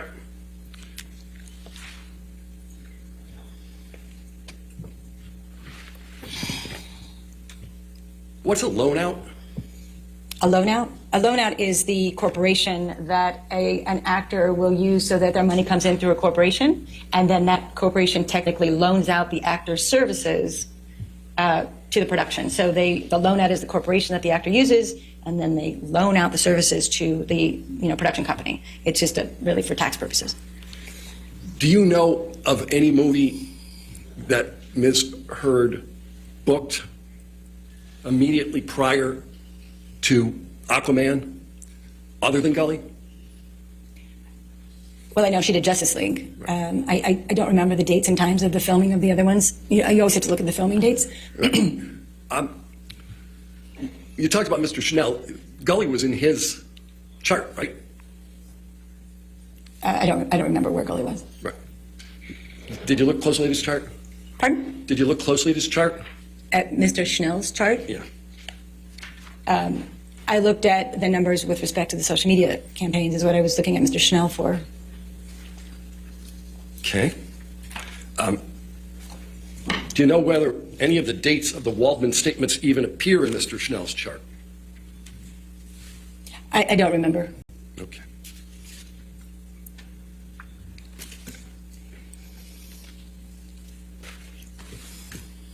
You talked a little bit about Q scores and Mr. Bonia. Do you remember that? Yes. For Ms. Heard, Mr. Bonia used Q scores from immediately after Aquaman, right? Again, if you want to show me something, I can answer it. I don't remember every word of Mr. Bonia's, but I remember talking about the dates with you earlier. All right. But you don't know as you sit here today whether the Q scores that Mr. Bonia used were after Aquaman but before the Waldman statements? He used a couple different scores based on dates. I don't remember if they were correlated to the statements or not. I remember years more than anything else. Again, I looked at thousands and thousands of pages of documents, so I don't remember exactly what his said. Even before the Waldman statements, Ms. Heard had very high negative Q scores. Isn't that correct? Very negative high Q scores? No, very high negative Q As scores. I said, very high negative Q scores. I remember discussions of a lot of Q scores. I don't remember exactly what or when, which score, or whether it was net. So in your analysis, you didn't consider Ms. Heard's negative Q scores as a restraint on what she might earn on a going forward basis?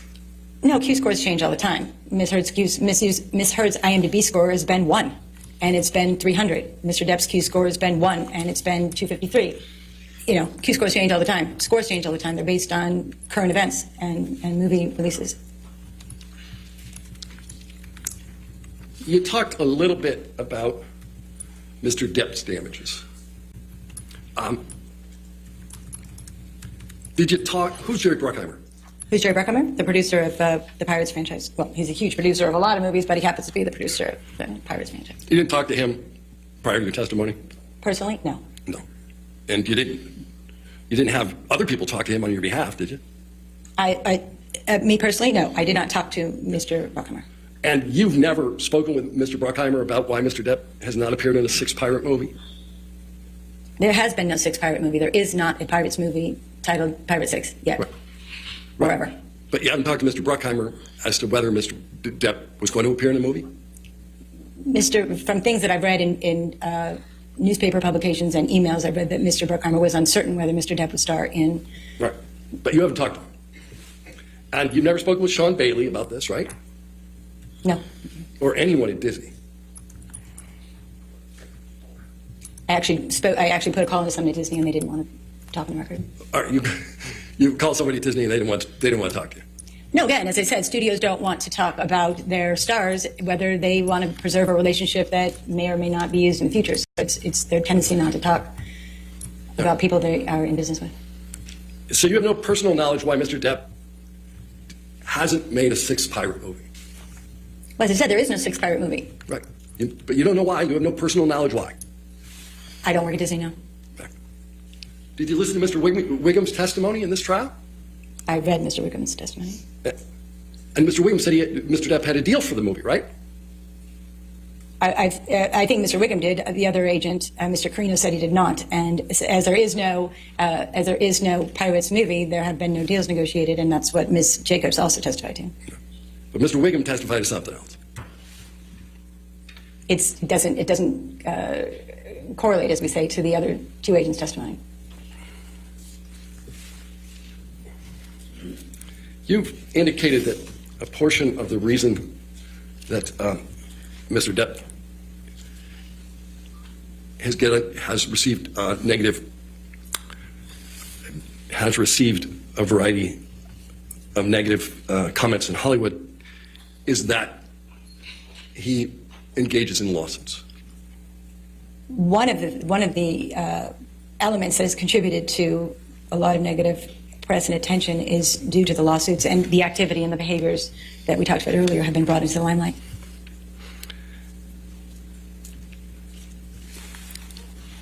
Mr. Depp's lawsuit here has generated negative publicity for Ms. Heard, correct? Yes. That lawsuit, until she's filed a counterclaim, didn't relate to the Waldman statements, did it? Mr. Depp's lawsuits? Yeah. No, we talked about that. It was pertaining to the her op-ed piece. Right. It related to what Pardon? Ms. Heard said. I'm sorry? This, Mr. Depp's lawsuit relates to what Ms. Heard said and not to what Mr. Waldman said. Not what, well, it related to the op-ed piece that Ms. Heard wrote. Right. So Mr. Waldman's statements have no connection to the negative publicity that Ms. Heard has received relative to this trial, correct? Objection calls for speculation, foundation, hearsay, and outside the scope. Any response? We're looking for a causal connection here. I'll sustain the objection. Next question. Yeah.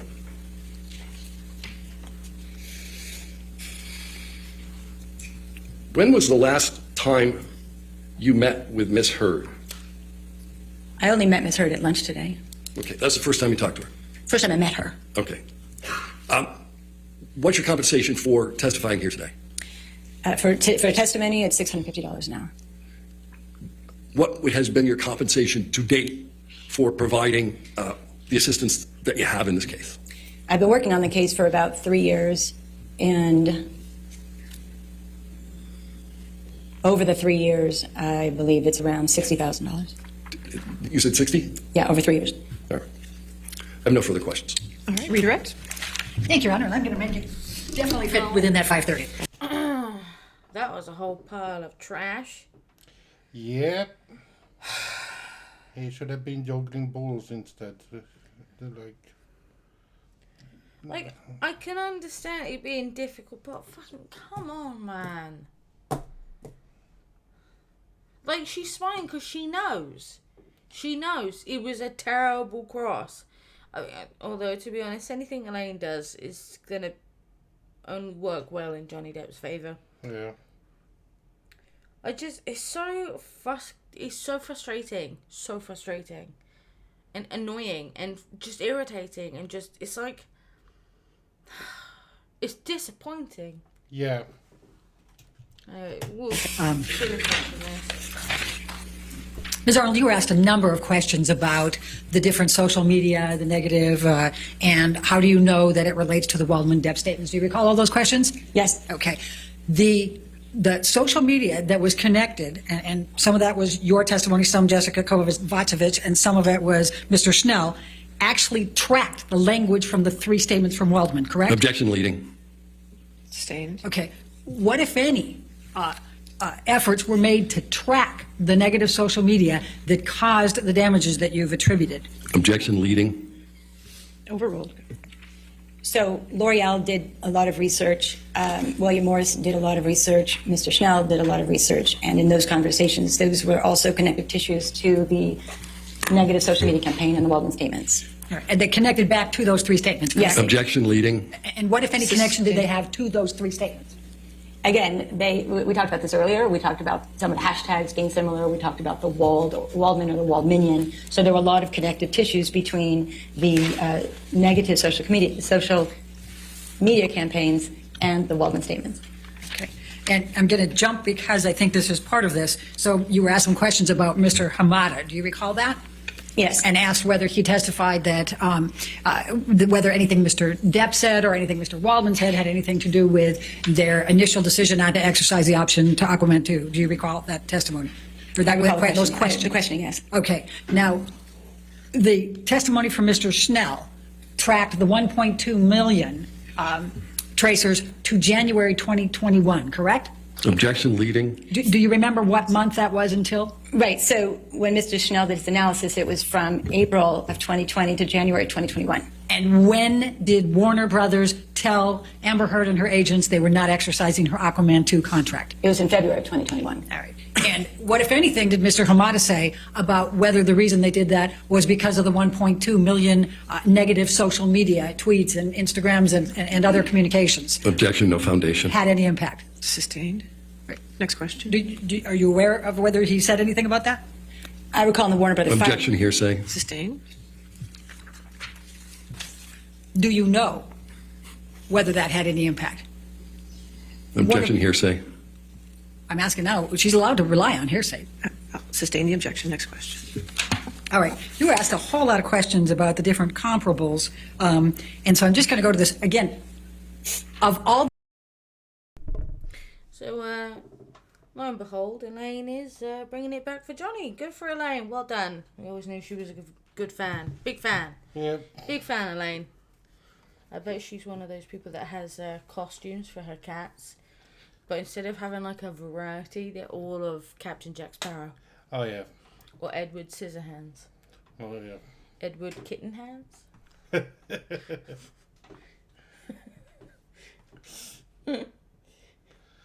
Yeah, yeah.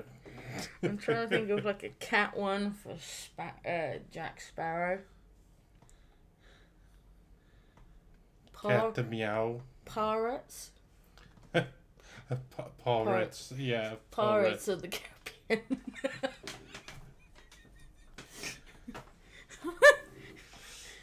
Captain Jack Spow Meow. Spow Meow. Sorry, we're going to continue with this. All the different movies of all of those comparables, which movie was the highest grossing of all of them? Again, I believe it's Aquaman. I mean, everybody talks about Aquaman being one of the highest, if not the highest grossing films. Certainly the highest DC comic film or in that superhero world. But again, I don't want to say it was the highest, but I think it was very close to it. Do you know whether Walter Hamada admits it was the highest grossing DC film? Yes, he said that, yes. Okay. So when you're looking at all the comparables, what, if any, relevance is there to the degree of success of that DC superhero movie? Objection. Foundation. She can speak to that, Your Honor. That's the foundation. Do you know the answer to that question? Do you know? I'm sorry, can you repeat the question? I forgot it now, I have to admit. Okay, so let's go backwards. So what if, do you know whether it makes a difference, whether how successful that DC superhero movie is in what types of films they'll be able to get in the future? Objection. Foundation. I'm asking the foundation. If you want to ask the foundation, go ahead. I'm sorry, that's what I thought I was asking. Do you know whether that plays any role, the degree of success? Customarily, when a film... Objection. Foundation. Ask her how she knows. How do you know? In 25 years of being in the film industry, it's customary for when a movie does such an extraordinary amount at the box office, it shines a very bright light on the actors, especially if they're in lead roles. And it's customary that they will get, not customary, it is, I don't want to use the word standard, but it is very frequent that a star in a movie that has performed so well at the box office and with a role model character that Mira was, that she would have gotten other roles and worked quite a bit afterwards, and that movie would have helped her career. I mean, that's no question. Okay. And with all these comparables, when you gave the range to this jury of 45 to 50 million in estimating this over this period of time, did you put Amber Heard's estimated damages ranges above all those other comparables? No, again, I was very specific in using the actual negotiated rates that Ms. Heard's agents were able to get for her in that contract and use that as a precedent. So again, I always wanted to be grounded in what Ms. Heard actually was in contract for and what her agents negotiated. And I used that as the baseline for the financial numbers of her loss. I used the comparable actors to show how consistently they all worked and how their careers moved forward after being in a box office. You were asked about Disney and the Pirates 6 again. What, if any, knowledge do you have of whether Disney is willing to pay Mr. Depp $300 million and $1 million alpacas? Objection. No foundation. I'm asking her what, if anything, does she know about whether Disney is... If you can lay a foundation. Okay. Did you listen to or did you read the Disney testimony in this case? I did, yes. All right. What do you recall Disney saying about whether they were willing to pay Mr. Depp $300 million and give him $1 million alpacas? They would not be willing to pay $300 million and give him alpacas. Thank you. You were asked about the defecation. What, if any, recollection or knowledge do you have about whether that social media negative campaign that you've testified had the words defecation in it or poop? Objection. No foundation. I know that the word poop and a hashtag poop is used. Okay. Was that in any Move one to strike. Sustain the objection. Okay. Move to strike. Next question. Okay. In your review of the social media campaigns and the negative social media campaigns that you testified to with this jury, that include the L'Oreal, that include the WME, that include Mr. Snell, and include what you've done, what, if any, recollection do you have of how many of those that are influencing your connections to the defamation statements include the words poop or defecation? Objection. Compound. Overruled. I don't believe poop was one of the hashtags that was connected to the statements. Okay, thank you. Hang on a fucking pissing minute. Amber Turd is nothing to do with poop. Turd? Oh, well, I'm just going to refer to that from now on, because clearly that has to be her name, because there's no reference to poop in them. Yep. None whatsoever. God. And the fact she's, like, smiling as well. Yeah. Ugh. Gross. Just gross. All of them. Gross. Defending. You were asked about the time period between the defamatory statement, between the release of Aquaman 2 in December 2018. Aquaman 1. Aquaman 1, thank you. And the defamatory statements that were in April 2020 and June 2020. Do you recall that testimony? I remember that questioning, yes. Okay. During that time, were you aware of whether Aquaman 2 was in discussions with Amber Heard about scheduling the filming of Aquaman 2? In the period between the statements and... Before. I'm going before. Okay, I'm sorry. talking about the period of time when they released Aquaman 1. Okay. And the April 8th, first of the defamatory statements. Right. Do you know whether whether Warner Brothers was in discussions already with Amber Heard about scheduling her for Aquaman 2? Objection, hearsay. Do you know? I'm asking her whether you know. I'll sustain it as a hearsay. Okay. Do you have knowledge of whether Aquaman was in discussions with Amber during that period? Objection, hearsay. I don't know how to. I'm asking Ask her foundation. Right. How would you know? Well, Amber received an early draft of the script. Amber's agents were in discussions. Objection, hearsay. I think she can say that. Sustained. Okay. What is, in your experience, based on getting scripts, what does that mean? I'm asking for experience. In my experience with a movie as high profile as something like Aquaman, they keep the scripts very tight. You know, they don't let anybody read them. They're numbered. They have your name on it. So if you're getting a script for a movie such as Aquaman that's kept tightly close to the vest, if you will, by the studio, you are going to, they want you to be in the movie. Otherwise, they would never give you the script. Okay.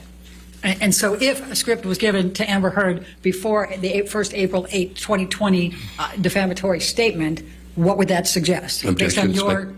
Based on your knowledge that you've just testified to. Objection, speculation. It's not speculation. Overruled. Again, if she got the script, they were going to use her in the movie. That was their plan. Okay. I have no further questions. Thank you. All right, thank you. Is this witness subject to recall? Yes, Your Honor. All right, so you're still an expert, so you can have a seat in the courtroom. I'm still working. Okay, sorry. Thank you. Thank you. Well. I don't know what was worse. Elaine's redirect or that guy's cross. To be honest, the cross was... It was disappointing. It was really disappointing. But he was very good on objections on redirect. Yeah. Really good. Much better than he was before. Yeah. I think it's because he knew he didn't do the best job he could have done. So he was just... He was trying to stop all the questions that would have made essentially Johnny Depp lose his side completely. But yeah. What did you think of Katherine Arnold? Oh, well, she's clearly not an expert witness to start with. She's, like you said, she's Advocate? advocate for Amber. And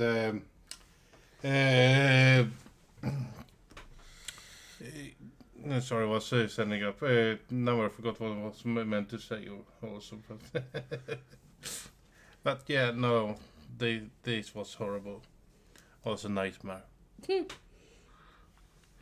Well, yeah. I don't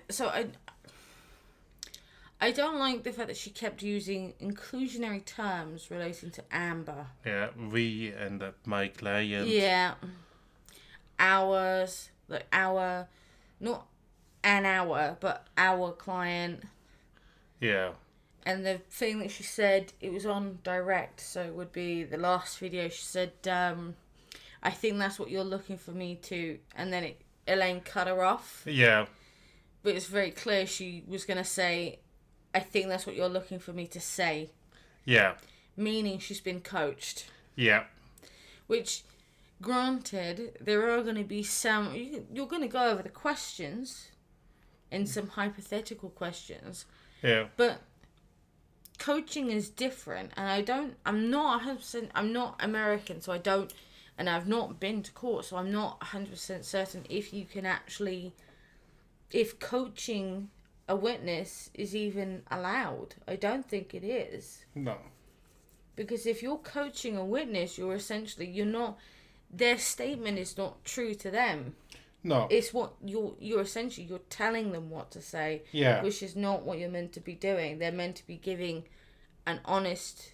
they're meant to be honest. And, I mean, I know that's a foreign word to Amber and her cronies, but, like, the rest of the world seems to fucking know what it means, and that's why her career is in the toilet. Yeah. Yeah, definitely. I mean...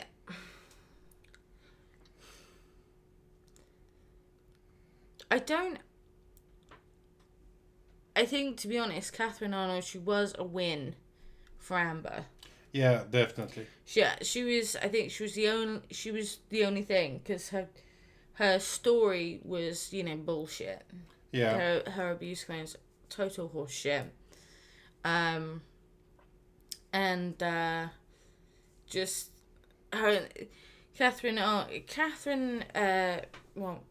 Catherine's arguments as to why Johnny didn't have any claim are just ridiculous because it's all speculative. I mean, it just... Both... Her argument for Johnny's side was because there was no script. Yeah. There was no... The film, there's been no film. It's because the main fucking actor ain't working with Disney anymore. That's why there's no fucking film. Yeah. Like, hello? You're fucking stupid or something. And also the fact that she says that there's no script. Okay, but that could be... She doesn't know how their process works. No. It could be that they're... Because, Pirates of the Caribbean is such a big, well-known franchise that they only release certain amounts of, like if it was like... if you think of it as like a book, they only release chapter by chapter. Yeah. I mean, a script, it would be Act 1, Act 2. Yeah. And if you're not in that part of the film, you don't get the script. Yeah. So it could be that, it's... And also, it could be that it's written more on, on the fly, so to say. Yeah. That there is, obviously, there's going to be like an outline, like a storyboard, which is annoying because they didn't ask that. Nope. They didn't ask. Is there a storyboard for, or a picture board, I believe it's called a storyboard, for Pirates of the Caribbean 6? Was there one at all? Yeah. Yeah, they should have. Also, because I would highly suspect that there is. Yeah. And that it was scrapped. Yeah. Because as soon as Johnny basically took the piss out of them with the $300 million and 1 million alpacas, they knew that was basically his polite way of saying, go fuck yourself and sit and swivel. Yeah. So they would have scrapped it. Yeah. And that's why they're revamping Pirates of the Caribbean. Yep. Like, good luck. It's gonna be trash. No, it's not gonna work. No. We've said it before. The only reason Pirates of the Caribbean worked was because of Johnny Depp. Yeah. That was the only reason the first film was as successful. And as you pointed out, the only reason the subsequent films, except for the second one, but like 3, 4, and 5 have gone downhill is because they're removing his character. Yeah. Which I understand why, but the problem is that they made Captain Jack Sparrow in the first 2 films such a big character, they've essentially dug themselves into a hole. Oh yeah. Definitely. But it's like sorry. Bless you. His role, his importance in those movies would be like if you compare it with take Star Wars for example. Have the old ones, the original ones. Yeah. It would be like compared with Luke Skywalker or Darth Vader there, or like in removing the captain in Star Trek. He's like he's a major important role, and like they're diminishing him from the movies. Of course, they're gonna drop watchers. Well, they're not they're decreasing his. They decreasing him. But with Katherine Arnold, I think she held her own very, very well. Yeah. I don't agree with the fact that she's very clearly a character witness disguised as an expert witness. Yeah, definitely. I don't like that at all. I think it's extremely inappropriate that she even spoke to Amber Heard. Why would you? You're going to get a skewed opinion. Yeah. Like, you're being hired by Amber Heard's team. Why would you then have why was that question not raised? Yep. I don't understand why it wasn't. Yeah. Like, I don't, it's just... Basically, it was a missed opportunity, and it was very disappointing to see Mr. Dennison not do so well in cross-examination, but he did extremely well in objecting in redirect. Yeah. Which, I mean, that kind of... It brought it to a neutral rather than a negative. Yeah. Obviously, his previous performances have been a positive. Yeah. But yeah, let us know what you think in the comments below. If you want, you don't have to. We're not forcing you. But yeah, whatever you do, enjoy what it is. Stay hydrated. Wear sunscreen. Don't poop in the bed. In the bed. In the bed. In the bed. And yeah, just watch out for Amber Heard. Yes.